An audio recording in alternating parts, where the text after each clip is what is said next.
ՌՏ-ի գլխավոր խմբագիր Մարգարիտա Սիմոնյանը ցանկացել է մեկնել հատուկ ռազմական գործողության գոտի ամուսնու ռեժիսոր Տիգրան Քյոսայանի կլինիկական մահվան պատճառով։ Այս մասին նա խոսել է Ռոսիա հեռուստաալիքի եթերում։ Ես որոշեցի, որ եթե դա ամեն դեպքում կոմա է եւ այդքան բարդ իրավիճակ, ապա կգնամ հատուկ ռազմական գործողության գոտի, քանի որ պարզապես այլևս չեմ կարող ապրել։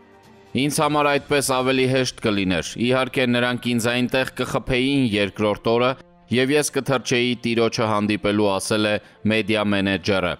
ՌՏ-ի գլխավոր խմբագիրը հավելել է, որ իր եւ երեխաների եւ ծնողների նկատմամբ պարտականության գիտակցումն օգնել է իրեն հրաժարվել այդ որոշումից։ Ռոսիա Սեգոդնյա մեդիա խմբի եւ ՌՏ հեռուստաալիքի գլխավոր խմբագիր Մարգարիտա Սիմոնյանը պատմել է ամուսնու ռեժիսոր Տիգրան Քյոսայանի վիճակի մասին, որը հունվարից ի վեր կոմայի մեջ է։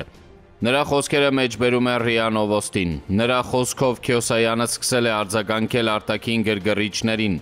սեղմում է մատները, թարթում է, երբ դիմում են իրեն, երբեմն նույնիսկ փորձում է շարժվել։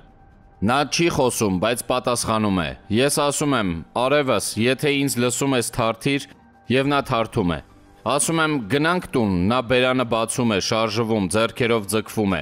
Մենք շփվում ենք նրա հետ, թեև նա լռում է։ Ես համբուրում եմ նրա ոտքերը, իսկ նա ի պատասխան ծալում է մատները։ Ռոսիա 1 հեռուստաալիքի եթերում Բորիս Կորչենիկովի մարդու ճակատագիրը հաղորդման ժամանակ պատմել է Սիմոնյանը։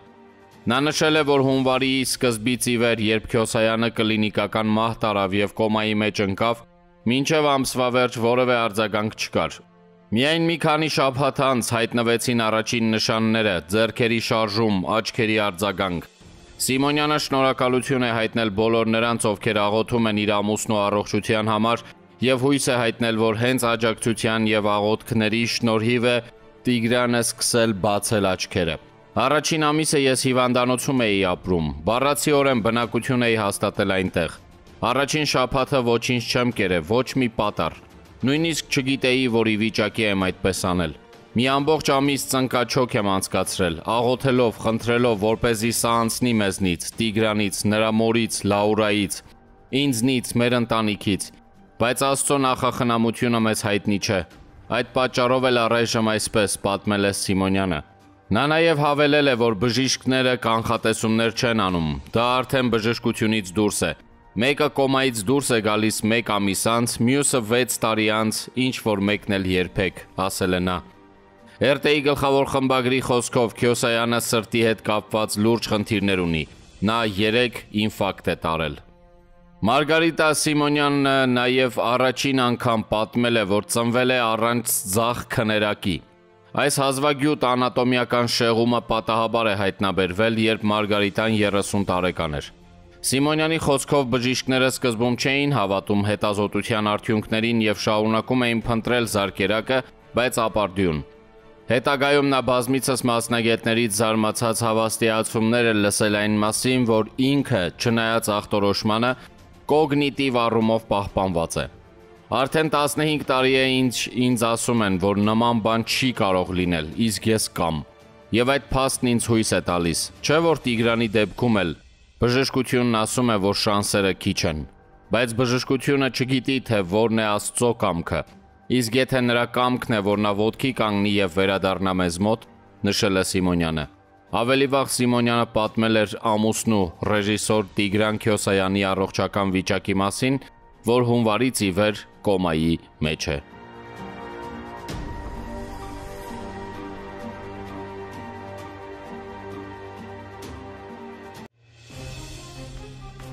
Ապրիլի 28-ին Իրանի նախագահը մեկնելու է Ադրբեջան։ Մասուդ Փեզեշքյանի այցի համար թերևս պետք է ձեռնարկվեն անվտանգության չափազանց մանրակրկիտ միջոցառումներ։ Ադրբեջանի հետ կապված շփումներն Իրանի բարձրաստիճան ղեկավարության համար լինում են ճակատագրական։ Իրանի նախագահը ներկայումս Մասուդ Փեզեշքյանն է, որովհետև Փեզեշքյանի այցից ընդամենը 11 ամիս ու 10 օր առաջ 2024 թվականի մայիսի 18-ին Իրանը ադրբեջանական սահմանին տեղի ունեցավ Իրանի եւ Ադրբեջանի նախագահներ Ռաիսիի եւ Ալիևի հանդիպումը, որից վերադարձին էլ տեղի ունեցավ Իրանի նախագահի ուղղաթիռի ողբերգական վթարը, որի հետևանքով զոհվեցին Իրանի նախագահ Իբրահիմ Ռայիսին և արտաքին գործերի նախարար Էմիր Աբդոլլահյանը։ Իրանական կողմի հետաքննության արդյունքում պաշտոնապես հայտարարվեց, որ նախագահի ուղղաթիռը կործանվել է եղանակային վատ պայմանների պատճառով, սակայն առ այսօր հանրային և փորձագիտական տարբեր շրջանակներում շոշափվում է հարցը, թե նույն եղանակային պայմաններում ուղևորվող 3 ուղղաթիռներից ինչու հատկապես նախագահին տեղափոխող ուղղաթիռը կործանվեց վատ եղանակի պատճառով, իսկ ուղեկցող 2 ուղղաթիռները ոչ։ Տարբեր տելեգրամյան ալիքներով շրջանառվում էին վարկածներ, որ նախագահին տեղափոխող ուղղաթիռը կարող էր ենթարկվել ռադիոէլեկտրոնային միջոցների ազդեցության։ Իսկ հաշվի առնելով այն, որ աղետը տեղի էր ունեցել իրանա-ադրբեջանական սահմանից ոչ հեռու, վարկածները դիտարկում էին նաև Ադրբեջանում գտնվող իսրայելական հենակետերից հնարավոր գործողությունների տարբերակները։ Ընդ որում թերևս ավելորդ չէ հիշատակել և այն, որ ըստ այդ աղբյուրների նույն օրը պետք է կայանար ոչ թե իրանա-ադրբեջանական բարձր մակարդակի հանդիպում, այլ Հայաստանի վարչապետի և Իրանի նախագահի հանդիպումը հայ-իրանական սահմանին Քաջարան-Մեղրի ավտոճանապարհի շինարարության խորհրդանշական առնչությամբ, որը իրականացվում է Իրանի հետ համատեղ։ Սակայն դրանից օրեր առաջ ադրբեջանական կողմը պնդել է, որ մայիսի 18-ին Խուդափերինի հեկի շահագործման հետ կապված միջոցառումը կայանա բարձր, այսինքն նախագահների մասնակցության մակարդակով և այդ օրը հայ-իրանական սահմանին նախատեսված հանդիպումը չեղարկվել է։ Այս տեղեկությունը պաշտոնական Երևանն ու Թեհրանը չհաստատեցին, սակայն նաև չեղավ դրա այսպես ասած աներկբա հերքում։ Բոլոր դեպքերում Ադրբեջանի հետ շփումներում Իրանի նախագահների անվտանգության հարցը պետք է թերևս ենթարկվի առանձնահատուկ ուշադրության։ Առավել ևս, որ ներկայումս Իրանի շուրջ ծավալվում են բախտորոշ սցենարներ, որոնցից էլ կարծես թե այդքան գոհ չէ Ադրբեջանի բարեկամ Իսրայելը, որին Միացյալ Նահանգները թույլ չի տվել պլանավորել Իրանի միջուկային օբյեկտների դեմ հարված ծավալվող բանակցային պրոցեսին չխոտ չնդոտելու համար։